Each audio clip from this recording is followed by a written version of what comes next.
الحمد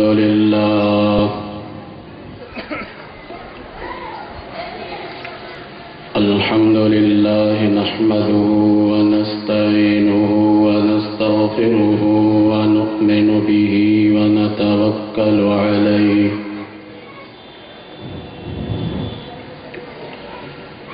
ونعوذ بالله من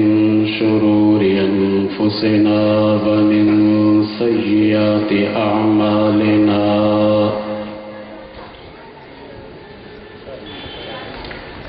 من يهده الله فلا مضل له ومن يضلله فلا هادي له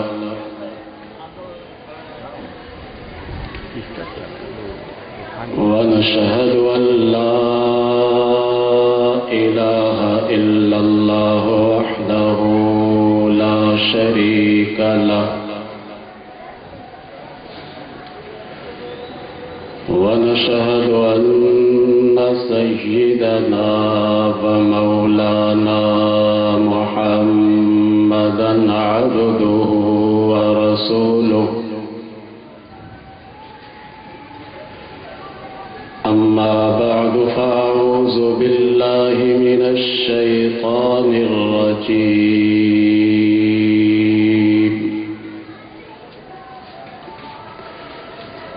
بسم الله الرحمن الرحيم ومن الليل فتهجد به نافلة لك عسى أن يبعثك ربك مقاما محمودا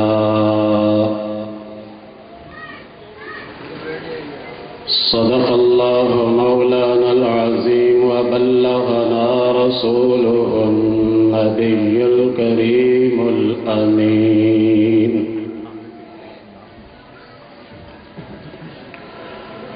قال الله تبارك وتعالى في شان حبيبه صلى الله تعالى عليه وسلم مخبرا وآمرا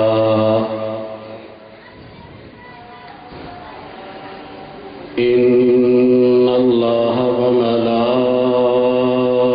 وملائكته يصلون على النبي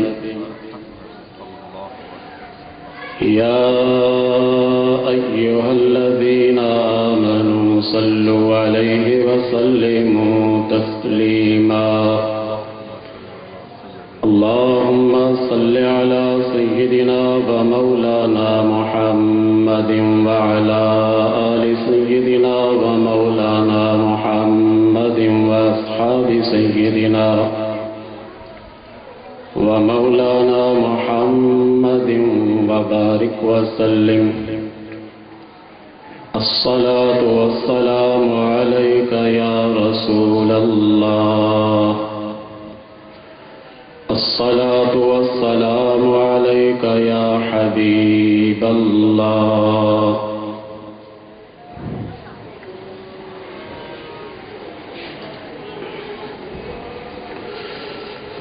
حمد و صلاۃ کے بعد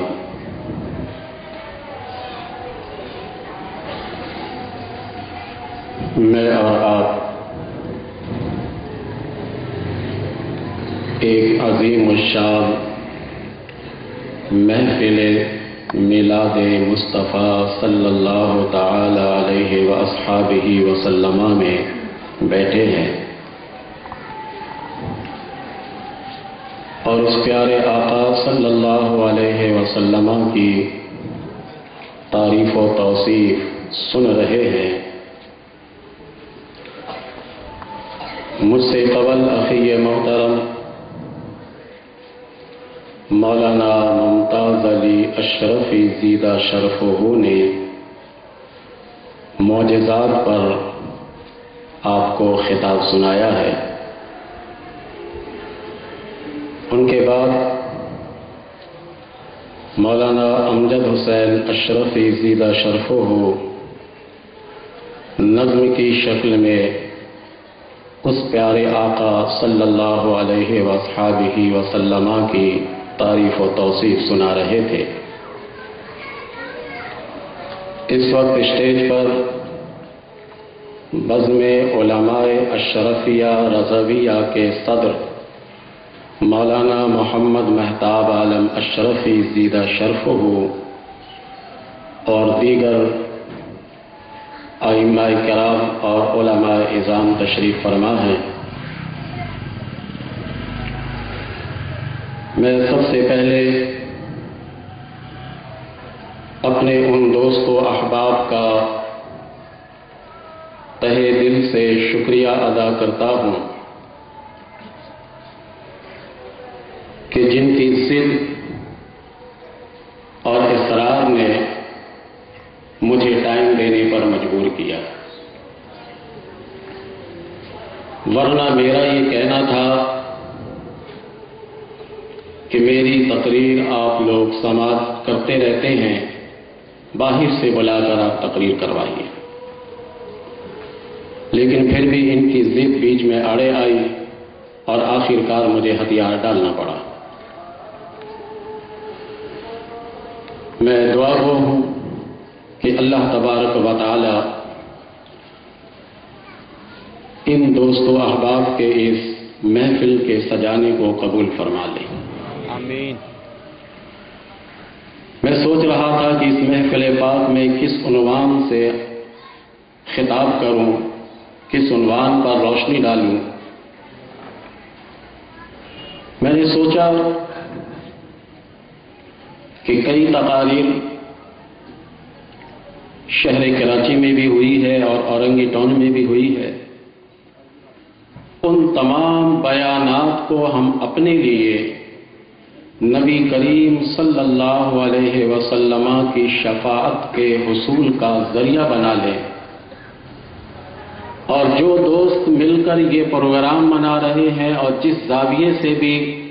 اس پروگرام میں شریک ہیں، یہ پروگرام ان دوستوں کے لیے شفاعت رسول صلی اللہ علیہ وسلم کا ذریعہ بن جائے۔ تو میں نے اسی لیے سوچا کہ آج کا خطاب شفاعت رسول صلی اللہ علیہ وسلم پر کروں گا، یہ میری تقریر کا عنوان ہوگا اور اسی پر میں روشنی ڈالوں گا۔ انسان دنیا میں جو کچھ بھی دین کے راستے میں خرچ کرتا ہے وہ پیسے کو بھی شفاعت ہی سمجھتا ہے، وسیلہ ہی سمجھتا ہے، تو میں اس لیے آج شفاعت رسول صلی اللہ علیہ وصحبہ وسلم پر کچھ خطاب کرنے کی سعادت حاصل کروں گا۔ ویسے اصرار تو آپ لوگوں کا اتنا ہے کہ کافی لمبی تقریر کریں، لیکن ایسی بات نہیں ہے۔ لمبی تقریر اگر آپ کے ذہن میں نہ ہو تو ایسی تقریر کا فائدہ کیا ہے؟ ایسی تقریر ہونی چاہیے کہ جو ہمارے بتانے میں بھی سہولت ہو اور آپ کے سمجھنے میں بھی سہولت ہو۔ ویسے بہن کہ میں ہمت ہارنے والا نہیں، میں نے تو آیت ہی تلاوت کی ہے تہجد والی، لیکن آپ نہیں بیٹھیں گے تہجد تک، تھوڑی دیر کے بعد آپ پریشان ہو جائیں گے، دائیں بائیں دیکھیں گے۔ شفاعت، اس کا معنی اردو میں جب آپ لیں گے تو اس کا معنی اردو میں ہے دعا، سفارش۔ دنیا میں جب سفارش کرتے ہیں، شفاعت کرتے ہیں، تو اس کی دو صورتیں آتی ہیں۔ ایک وہ شفاعت ہے کہ جس کے ذریعے سے اللہ تعالیٰ کی قائم کردہ حدود کو توڑ دیا جاتا ہے، ایسی شفاعت کی مذمت کی گئی ہے اور ایسی سفارش کی بھی مذمت کی گئی ہے۔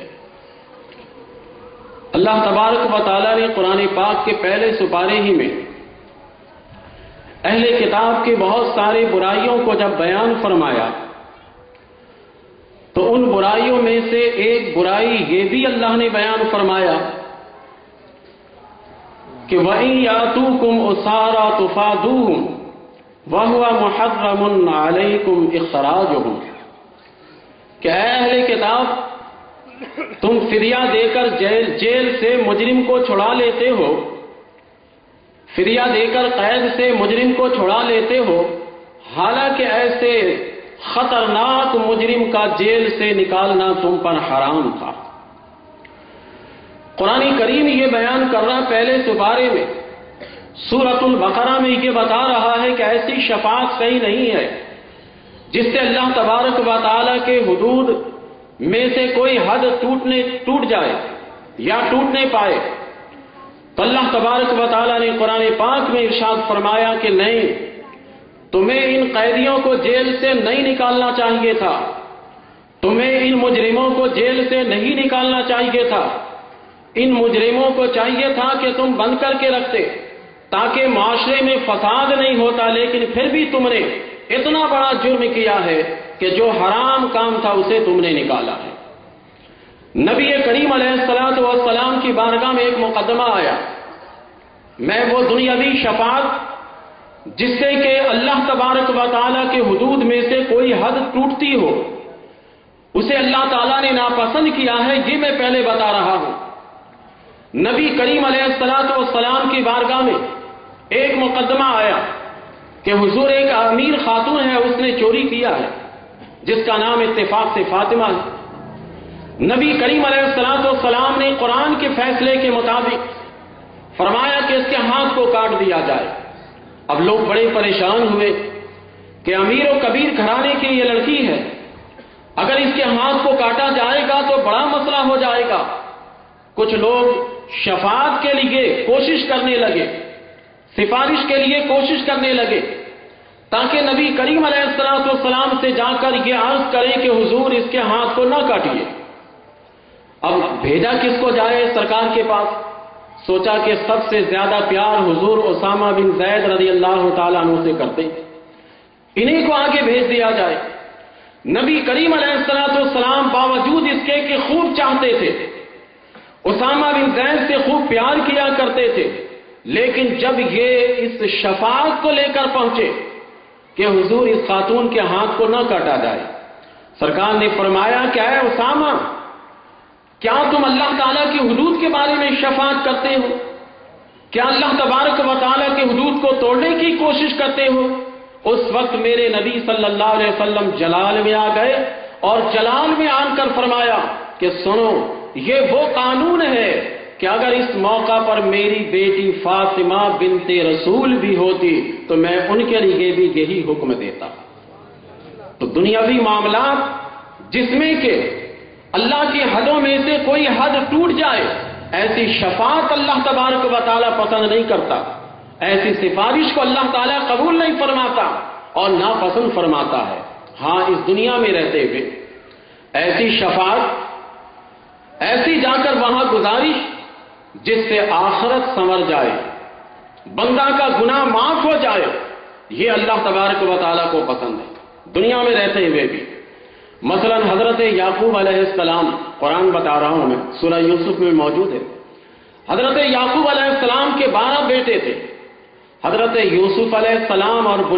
بنیامین، ان کو ہٹا کر باقی بچتے ہیں 10 بھائیوں نے جو خطائیں کی وہ ذکر موجود ہے اور 12 آپ سنتے رہتے ہیں۔ واقعہ نگاری میرا مقصد نہیں، مسئلہ بتانا مقصد ہے۔ جب آخر میں ان 10 کو معلوم ہو گیا کہ ہم خطا پر ہیں، حضرت یوسف علیہ السلام حق بجانب ہیں، تو انہوں نے حضرت یعقوب علیہ السلام سے دعا کے لیے درخواست کی اور ان سے شفاعت کی درخواست کی اور کہا قالوا یا ابانا استغفر لنا ذنوبنا انا كنا خاطئین، اے ابا جان آپ ہمارے لیے مغفرت کی دعا کر دیجئے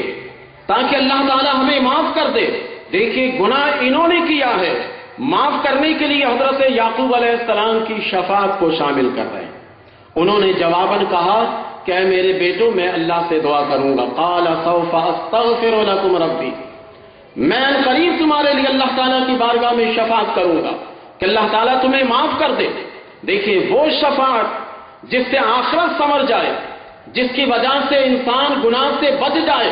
گناہ معاف ہو جائے، یہ اللہ کو پسند ہے، اسی لیے پیغمبر اس شفاعت کو قبول کر لیتے ہیں۔ نبی کریم